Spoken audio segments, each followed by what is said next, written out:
यार अली, मैं गलती से कुछ कह गया हूँ, उसे अपने तक ही रखना। मैं भूल ही गया था कि अफ़गानिस्तान अब आज़ाद नहीं और मुझे ऐसी बातें किसी और से नहीं करनी चाहिए। लेकिन क्या करूं, 6 साल बाद तुम अपने गांव के पहले फर्द हो जो मुझे नजर आए हो, इसलिए दिल की बातें जबान पर आ गईं। अली ने कहा कि तुम मुझ पर एतबार कर सकते हो। मैं हुकूमत की किसी मुलाजमत में नहीं हूँ। मैं तो गांव का मुहासरा होने से पहले ही गांव से निकल गया था। भाई नूर मोहम्मद, ये तो बताओ कि मेरे प्यारे गांव पर मेरे बाद क्या बीती। मैंने रूसियों को अपने गांव के आदमियों को इकट्ठा करके गोलियां मारते तो देखा था, लेकिन बाद में क्या हुआ मुझे कुछ पता नहीं। नूर मोहम्मद ने कहा, ये होटल महफूज नहीं है, इसका मालिक हुकूमत का मुखबिर है, इसलिए किसी दूसरी जगह चल के बातें करते हैं। वो अली को लिए हुए एक दूसरे होटल में आ गया और अलग थलग कोने में बैठकर वो अली को बताने लगा कि रूसी टैंकों और बख्तरबंद गाड़ियों ने गांव को मुहासरे में ले लिया और बहुत कम लोग तुम्हारी तरह मुहासरे से पहले निकल सके। तैयारियों की बमबारी ही से पूरा गांव मलबे का ढेर बन चुका था। इसके बाद टैंकों से गोलाबारी होने लगी। गांव के मर्दों ने डटकर मुकाबला किया। दुश्मन जब भी टैंकों और बख्तरबंद गाड़ियों से बाहर निकलता, हम उसके बहुत से आदमी मार देते और बाकी फिर टैंकों और बख्तरबंद गाड़ियों में पनाह लेते। आहिस्ता आहिस्ता हमारे पास कारतूस ख़त्म हो गए और रूसियों ने गांव के सब मर्दों, औरतों और बच्चों को पकड़कर एक जगह इकट्ठा कर लिया।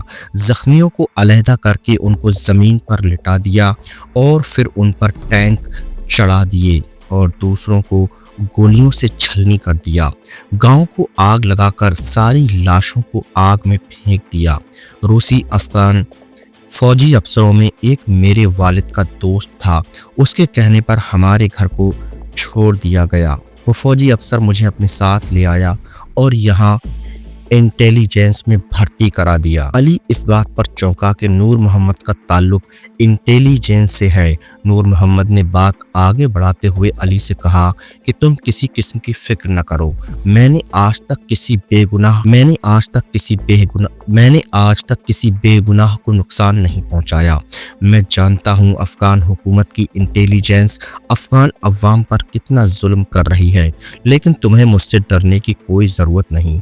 कुछ तुम भी तो बताओ कि आजकल क्या कर रहे हो और यहाँ गुर्देज में किस काम की गरज से आए हो। अली पहले तो शायद बता देता कि वो किस काम से आया है, लेकिन अब जबकि उसे मालूम हो चुका था कि नूर मोहम्मद का ताल्लुक इंटेलिजेंस से है, तो उसने अपने बारे में बताना मुनासिब न समझा और कहा कि मैं गुर्देज देखने आया हूँ। नूर मोहम्मद ने कहा, तुम इतना अरसा रहे कहाँ और करते क्या रहे?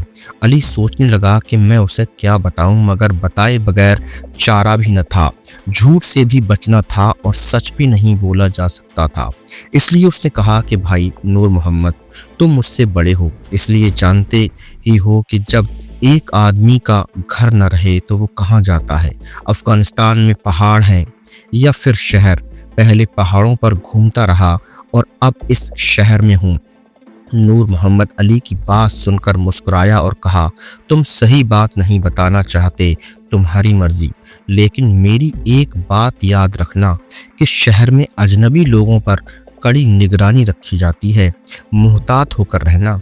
मैं तुम्हें अपने साथ ले जाता, मगर अव्वल तो मुझे वहाँ तुम्हें अपने साथ रखने की इजाज़त नहीं मिलेगी।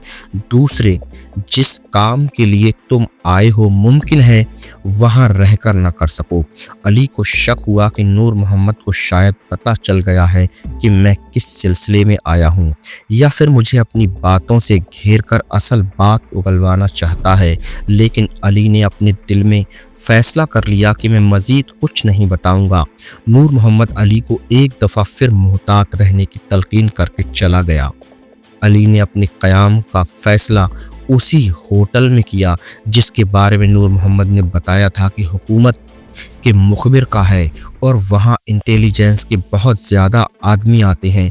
अली का ख्याल था कि चिराग तले अंधेरा होता है, इसलिए मैं वहाँ ज़्यादा महफूज रहूँगा। उसे गुर्देज आए हुए आज तीसरा दिन था। कमांडर ने जितने भी अफराद के नाम बताए थे कि ये लोग वहाँ तुम्हारे काम आएंगे, उनमें से किसी एक से भी मुलाकात नहीं हो सकती थी। सबके घर बंद थे और कोई नहीं जानता था कि वो लोग कहाँ गए हुए हैं। आखिर अली ने छावनी जाने का फैसला किया ताकि अगर मेजर फैयाज खान वहाँ है तो उससे बराह रास्त मिल सके। जब अली छावनी पहुंचा और उसने मेजर फैयाज खान के बारे में पूछा तो उसे हर एक ने यही जवाब दिया कि उसकी ट्रांसफ़र हो गई है। कहाँ उसके बारे में कोई कुछ न बताता था। अली पूछता पूछता कर्नल मूसा तक पहुंच गया।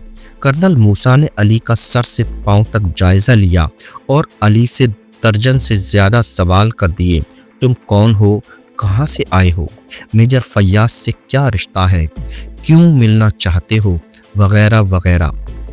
अली ज़हनी तौर पर इन सवालों के जवाब सोच कर आया था, इसलिए उसे किसी किस्म की परेशानी का सामना न हुआ। लेकिन यहाँ भी उसे यही जवाब मिला कि उसकी ट्रांसफ़र हो गई है।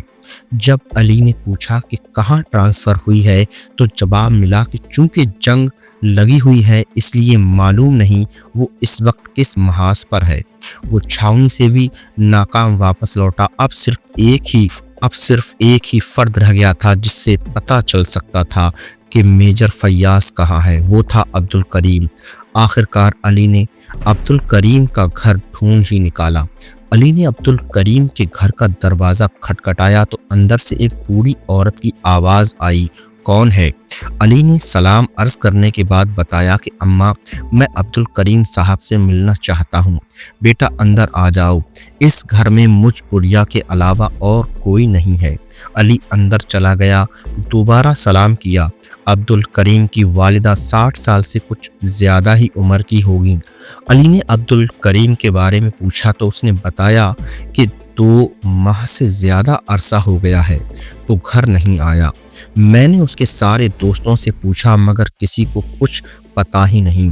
वो इतना अरसा घर से बाहर कभी नहीं रहा। मालूम नहीं मेरा बेटा किस हाल में है। उसके तो कई दोस्त भी घरों में नहीं हैं। मगर बेटा तुम कहाँ से आए हो? मैं एक ज़रूरी काम के सिलसिले में उनसे मिलना चाहता था। अभी वो अपनी बात मुकम्मल नहीं कर पाया था कि अब्दुल करीम की वालिदा ने कहा, बेटा मैंने तुमसे खाने पीने का पूछा ही नहीं, तुम बैठो, मैं अभी तुम्हारे लिए खाना तैयार करती हूँ। ये कहकर वो बाहर निकल गई। अली को उसकी आवाज़ हमसाये के घर से आई जहाँ वो अपनी हमसाई से कह रही थी, मेरे बेटे का मेहमान दूसरे शहर से आया है, मुझे कुछ रुपये उधार दे दो। अब्दुल करीम ज्यों ही आया मैं लौटा दूंगी। हमसाई कुछ ज़्यादा ही बदमिजाज किस्म की लगती थी। उसने लिहाज करने के बजाय कहा, तुम्हारा बेटा अब कभी वापस नहीं आएगा चाची, और हम अब मज़ीद तुम्हें कुछ उधार नहीं दे सकते। तुम्हारा बेटा डाकुओं का साथी था, हुकूमत ने पकड़कर जेल में डाल दिया होगा। अब्दुल करीम की वालिदा को गुस्सा तो बड़ा आया मगर सब्र और तहम्मुल से कहा, बेटी मेरा बेटा बहुत शरीफ और 5 वक्त का नमाजी है, वो कभी डाकू नहीं बन सकता। देखो मेरा मेहमान घर आया हुआ है, तुम मेरा चांदी का हार रख लो और उसके बदले ही कुछ दे दो। बेटा आएगा तो पैसे तुम्हें लौटाकर हार वापस ले लूँगी। इस वक्त मेरे बेटे की इज्जत का सवाल है, उसका मेहमान क्या सोचेगा। अब्दुल करीम के घर गया और उसकी वालिदा ने खाने के लिए भी न पूछा। फिर पूरे 2 माह बाद तो हमारे घर में कोई मेहमान आया है। जब से अब्दुल करीम गया है उसका कोई दोस्त भी तो नहीं आया। पता नहीं लोगों को क्या हो गया है, कोई बताता ही नहीं मेरा बेटा कहाँ है। लो बेटी ये हार ले लो और मुझे कुछ पैसे दे दो। नहीं चाची, मेरे पास तुम्हें देने को कुछ नहीं, जाओ किसी और घर का दरवाज़ा खटखटाओ, हमसाई ने बेरुखी से कहा। अली ने दीवार पार से ये सारी गुफ्तगू सुनी, जिससे अली का शक यकीन में बदल गया कि अब्दुल करीम को हुकूमत ने पकड़ लिया है। अफगानिस्तान में डाकू सिर्फ मुजाहिदीन ही को बदनाम करने के लिए कहते हैं। इसके पास काफ़ी रकम थी। उसने फैसला किया कि कुछ रकम अब्दुल करीम की वालिदा को दे दूंगा, मगर किस तरह? वो खैरात तो लेगी नहीं। अल्लाह ने उसके जहन में एक तदबीर डाल दी। जब अब्दुल करीम की वालिदा वापस आई तो वो बहुत अफसुर्दा थी। इससे पहले कि वो अली को अपनी परेशानी से आगाह करती, अली ने कहा, अम्मा मुझे जल्दी है, दरअसल मेरे अब्बू ने अब्दुल करीम साहब से पिछले साल कुछ रकम उधार ली थी, मुझे वो वापस करने भेजा है। फिर उसने जेब से 5000 अफगानी रुपये निकाले और अब्दुल करीम की वालिदा को देते हुए कहा, अब्दुल करीम आए तो उसे दे देना और कहना कि अमान गुल ने रकम भेजी है, बाकी रकम भी हम जल्द वापस कर देंगे। अब्दुल करीम की वालिदा ने रकम ले ली और कहा कि बेटा, मैं तुम्हें कुछ खाए पिए बगैर नहीं जाने दूंगी। फिर वो जल्दी जल्दी बाजार गई और सौदा लाकर अली के लिए खाना तैयार करने लगी। जब अली खाना खाकर घर से बाहर निकला तो 4 आदमियों ने उसे पकड़कर गाड़ी में बिठा लिया और दफ्तर ले गए। खाद अफगानिस्तान की एक खुफिया सरकारी तंजीम का नाम है, जिसे भारत और रूस के जरिए से मुनज़्ज़म किया गया है। इसका मकसद मुजाहिदीन और उसके साथियों की सरगर्मियों की निगरानी करना है और उन्हें गिरफ्तार करने के अलावा पाकिस्तान में तख़रीब कारी करना है। डॉक्टर नजीबुल्लाह पहले खाद का सरबराह था, जो अब बैरक कारमल की जगह अफगानिस्तान का हुक्मरान बन गया है। खाद के दफातर दरअसल अजियत कदे हैं। उन दफातर में गिरफ्तार लोगों पर इस कदर तशद्दुद किया जाता है कि अक्सर कैदी तशद्दुद से हलाक हो जाते हैं। एक मुहतात अंदाजे के मुताबिक अब तक खाद के तशद्दुद से पिछले 8 सालों में कम अज़ कम 1 लाख अफराद शहीद हो चुके हैं। उसका तरीक़ेकार बिल्कुल रूस की KGB की तरह है। अली को गिरफ्तार करके एक मकान के बहुत बड़े तहखाने में ले जाया गया और कुर्सी से जकड़कर बांध दिया गया और एक ही सवाल बार बार पूछा जाने लगा कि तुम्हारा मुजाहिदीन से क्या ताल्लुक़ है? मुजाहिदीन के किस ग्रुप से ताल्लुक़ है?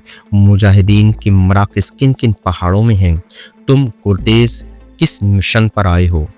मेजर फैयाज से क्यों मिलना चाहते हो? जब अली ने हर सवाल के जवाब में खामोशी इख्तियार किए रखी तो एक जल्लाद सिफत आदमी आगे बढ़ा और कुर्सी पर जकड़े हुए अली पर घूंसों की बारिश कर दी। फिर भी अली ने कुछ न बताया तो उसका जिस्म जलती सिगरेटों से दागा जाने लगा। ये बड़ी अजियतनाक सज़ा थी। अली ने ये सब कुछ भी बर्दाश्त कर लिया। फिर जिस्म में सुइयां चुभोने लगे। अली का दर्द से बुरा हाल था, लेकिन उसके बावजूद वो खामोश रहा। उसके बाद उसे ज़मीन पर लिटा दिया गया। डंडों और नोकदार जूतों से तशद्दुद किया जाने लगा। इस पर भी अली ने खामोशी जारी रखी तो उसे छत से उल्टा लटका दिया गया। उसकी शलवार के पांचे बंद करके उसने चूहे छोड़ दिए और ज़मीन पर उसके चेहरे के नीचे मिर्चें जलाई गईं। ये तशद्दुद नाकाबिले बर्दाश्त था। अली ने इस मौके पर हज़रत बिलाल पर होने वाले तशद्दुद को याद किया कि कलमा पढ़ने के जुर्म में उनको दहकते हुए अंगारों पर लिटाया गया था, लेकिन उनकी ज़बान से फिर भी अहद अहद के अल्फाज ही निकलते थे। अली को ये वाक़या याद करके कुछ हौसला हुआ। जब उसे छत से उतारा गया तो वो बेहोश हो चुका था। जब उसे होश आया तो उसकी आंखों में सख्त जलन थी और जिस्म का रुआं रुआं दुख रहा था। जिस्म के कई हिस्सों से खून बहकर उसके कपड़ों में जम चुका था। थोड़ी देर बाद 2 आदमी आए और अली की आंखों पर पट्टी बांध कर ले गए। अब उसे जिस कमरे में फेंका गया उसके अंदर रोशनी का कोई इंतज़ाम न था। मुकम्मल तारीकी छाई हुई थी। जल्ला सिफत इंसान दरवाज़ा बंद करके चले गए। कमरे के एक तरफ से एक आदमी अली के पास आया और सहारा देकर अली को उठाया। अपने पास ले जाकर उसने अली को लिटाया। अली पर एक दफ़ा फिर बेहोशी तारी हो गई। इस कमरे में उस आदमी के अलावा 3 आदमी और थे। वो अली को होश में लाने की कोशिश करते रहे मगर अली को सुबह तक होश न आया। जब सुबह उसे होश आया तो उसकी आंखें अब भी दुख रही थीं और पूरे जिस्म में दर्द हो रहा था। उसने उठने की कोशिश की मगर उससे उठा न गया। कमरे में अब भी नीम तारीकी थी। चारों आदमी अली के पास आए और सहारा देकर उसे बिठाया। एक आदमी ने एक गिलास पानी के साथ अली को चंद सूखे हुए रोटी के टुकड़े दिए कि ये खा लो। रोटी के सूखे हुए टुकड़े दांतों से चबाए नहीं जा रहे थे क्योंकि चेहरे पर भी इतना तशद्दुद किया गया था कि अब वो मुंह हिलाता तो दर्द शुरू हो जाता। उसने सूखे टुकड़े पानी में डाल दिए। थोड़ी देर बाद वो नरम हो गए तो उसने आहिस्ता आहिस्ता उन्हें खाया।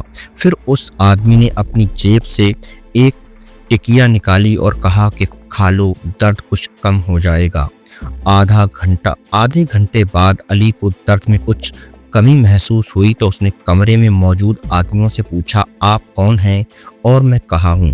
उसी आदमी ने जिसने अली को सहारा दिया था बताया कि हम कैदी हैं और जेल में हैं।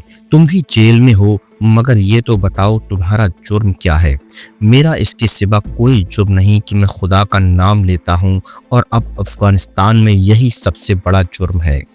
यहाँ चोरी, डकैती, कत्ल वगैरह तो मुआफ़ किए जा सकते हैं लेकिन खुदा का नाम लेना नाकाबिले मुआफ़ी जुर्म बन गया है क्योंकि जब हम खुदा का नाम लेते हैं तो हुकूमत समझती है कि इसका खूनी इंकलाब नाकाम हो जाएगा और हमें इंकलाब दुश्मन कहकर गिरफ्तार कर लिया जाता है। फिर तशद्दुद किया जाता है कि हम खुदा का नाम लेना छोड़कर वक्त के नमरूद को सजदा करें, लेकिन वो भूल जाते हैं कि इब्राहीम अलैहिस्सलाम ने उस वक्त के नमरूद को सजदा नहीं किया था और न इब्राहीम के मानने वाले उस वक्त के नमरूद को सजदा करेंगे और न इब्राहीम के मानने वाले इस वक्त के नमरूद को सजदा करेंगे। अली की बातें सुनकर एक आदमी बोला, मेजर फैयाज, इसका जुर्म भी हमारे ही वाला है, इसलिए इसे भी हमारे साथ बंद कर दिया गया है। अली मेजर फैयाज का नाम सुनकर चौंका और पूछने लगा, क्या आप मेजर फैयाज हैं? हाँ। मगर क्या तुम मुझे जानते हो? हाँ, मैं जानता हूँ, अली ने जवाब दिया, मगर मुझे पता भी तो चले कि तुम मुझे कैसे जानते हो।